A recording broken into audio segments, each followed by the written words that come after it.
Ovde, ako me pitate konkretno, ja ću pasti u svakom udžbeniku ekonomije. Ja sam to polagao svoje vremena, sam bio i na političkim naukama, tamo na teoriji kulture, kod Ratka Božovića, on je bio mentor. On je odličan, on ima doktorat svojih iskušenja slobodnog vremena, jer to su one 70. 80. godine, tad se smatralo da toliko je već, pošto najsavršeniji sistem na svetu samoupravlja, da će ljudi imati mnogo slobodnog vremena, šta ćemo djelom, to je božanstvo. I ja sam tamo pročito ekonomske knjige, ekonomske teorije, Keynesija i ovo, i šta ja vidim da je ovde problem? Ovde je problem što mi ne kontrolišemo tržište novca.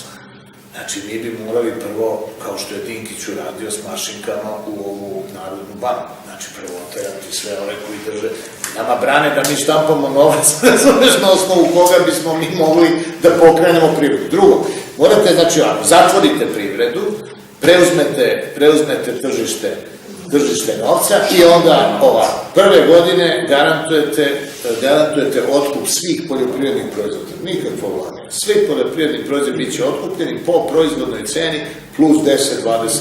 I da se to garantuje. I zabrana uvoza hrane. Imate krompir iz Holandije, čeler iz Grčke, ne znam, čeri paradajz iz Italije. I to su dve stvari na osnovu koje vi prve godine imate pokrivenu potrošnju poljoprivrednih proizvoda. I sad šta dalje radite? Sada država naštampa pare, direktno ode u štampariju naštampa. I sad da seljacima pare, seljaci daju krompir, žito i šta. Znači pare su kod seljaka, država ima hranu za sve.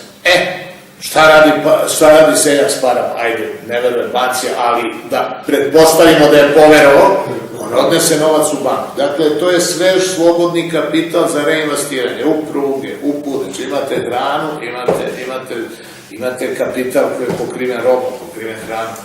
U roku od godinu dana vi imate, i to je prema, to piše u svakom udžbeniku ekonomije, samo što naši rade sve suprotno, su agenti. To je druga. Profesor Komazec priča o finansiranju razvoja iz primarne emisije. Njegova glavna teza. Mi nemamo razvojnu banku, mi smo jedina zemlja bez razvojne banke. Dajte mi još jednu zemlju bez razvojne banke, vi ne možete bez razvojne banke, to ide preko razvojne banke. Mislim to sad, ali ću joj kažem, vrlo je to jednostavno, za godinu dana, za 2 godine imate pruge, imate puteve, je sve u domaćim uslovima, ništa, sve domaće. A iz turizma kupujete kompjutere, ne znam šta, možda se zatvori to, ali morate zatvoriti sistem. Otvorena privreda ne može da se regenerira, samo zatvorena.